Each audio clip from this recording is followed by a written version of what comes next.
This is from mesmerizedonline.com. Headline: Providing context for Stearns' first three hires. It's David Stearns.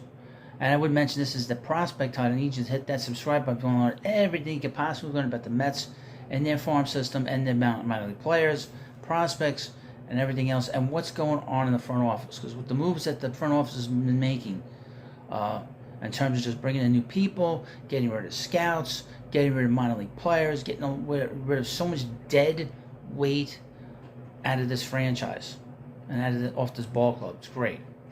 So here the article goes this way. There are a few main trees from which teams are constantly looking to pluck executives from. Those trees are the Guardians, the Rays, the Astros, and the Cardinals, or singular identities such as Theo Epstein. However, some individuals check multiple boxes. David Stearns is one. He was a highly sought-after individual and came from both the Guardians and the Astros executive trees. Having been part of the then Cleveland Indians front office under Mark Shapiro and Chris Antonetti, before being hired by Jeff Luhnow as his assistant general manager with the Astros. Jeff Luhnow came from the Cardinals executive tree, which is mainly defunct at the moment, as there are no top executives from the Cardinals organization besides the president of baseball operations and general manager. Stearns' first move after being hired by the Brewers was to hire an executive away from the Rays to be his top lieutenant, Matt Arnold, now the GM of the Brewers. This is just one example of how Stearns likes to surround himself with a diverse group of baseball minds, all of whom can contribute slightly different, yet complementing perspectives. Now with the Mets, he's made three major hires in an attempt to retool the front office and achieve the same kind of diversity he had in Milwaukee. Stearns recently brought in Chris Gross, Andy Green, and Eduardo Brizuela, a move that was publicized a couple of weeks ago. First up, Chris Gross.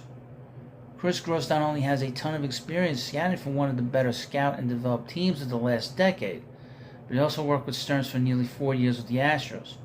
Gross was one of many top minds brought in by Jeff Luhnow after he was hired as the general manager of the Astros over a decade ago. Luhnow hired away many talented baseball personnel from the Cardinals front office, and Gross was one of them. Since then, Gross has continued to advance in his career, ultimately becoming the Astros director of amateur scouting. He continued to run amateur scouting for the Astros across three regimes, working under Luhnow, James Click, and Dana Brown most recently. He remarkably achieved successful amateur drafts throughout all the internal turmoil and upheaval within the Astros front office. Yet, when Brown was hired last offseason, Gross's role within the amateur scouting department changed dramatically. With Brown's scouting background, Gross was no longer the voice of authority over the amateur draft. Adding insult to injury, Brown brought in close ally and longtime scout Russ Bove, which further reduced Gross's influence within the Astros front office. Hence, the Mets present a perfect opportunity for both the Mets and Gross.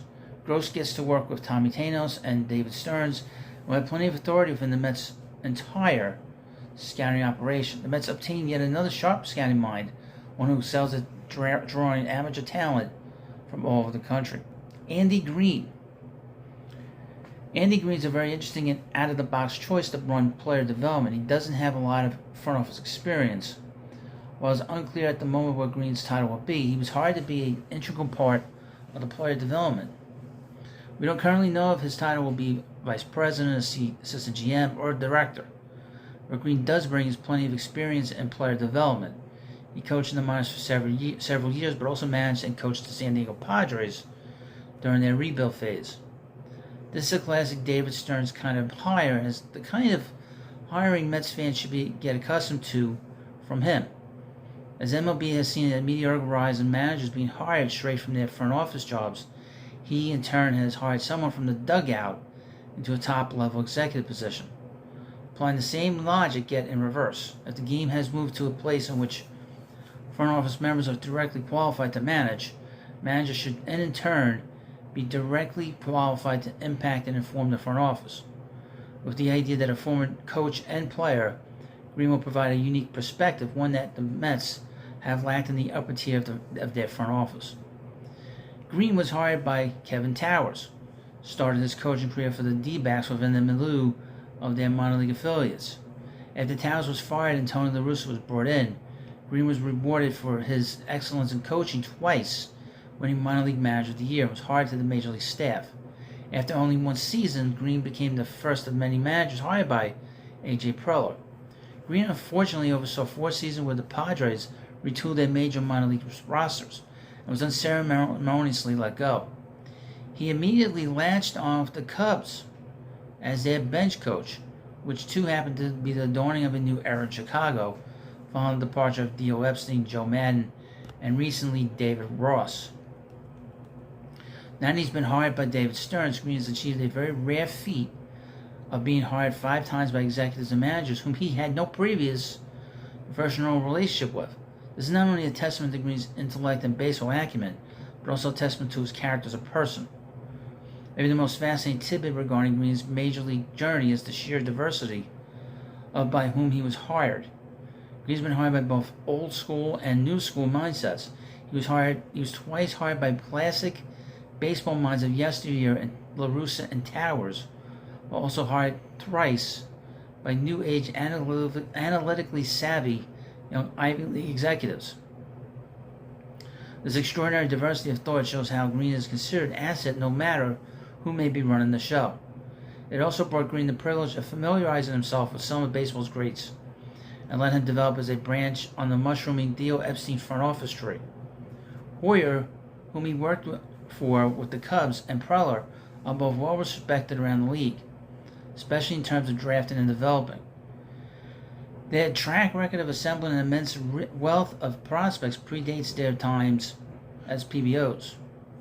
Both have led or helped forge tremendous classes of top-flight prospects on multiple occasions, spanning different franchises over the last decade.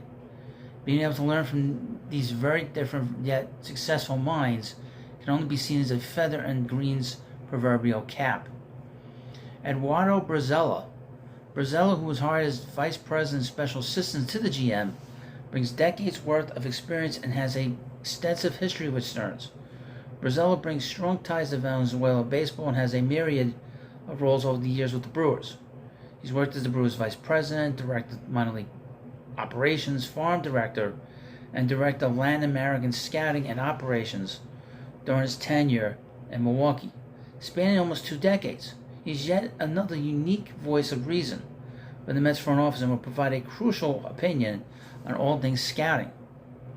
Brizuela predated David Stearns in Milwaukee, yet became a mainstay and a dominant figure during his tenure in Milwaukee.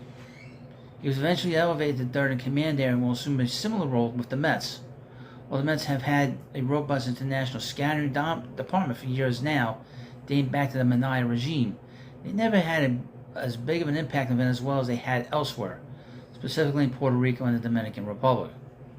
With these 3 important hires, Stearns has revamped both the scouting department as well as the player development department, and it will now be up to these 3 individuals to execute Stearns' long-term vision for this team.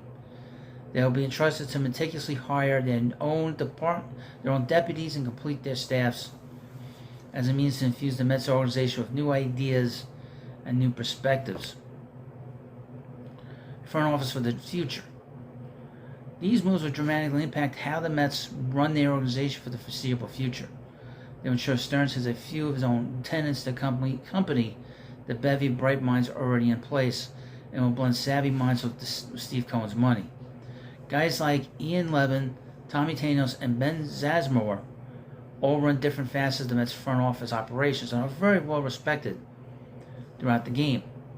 Along with key special assistant Carlos Beltran, the front office is shaping up to be a powerhouse of differing and balancing opinions.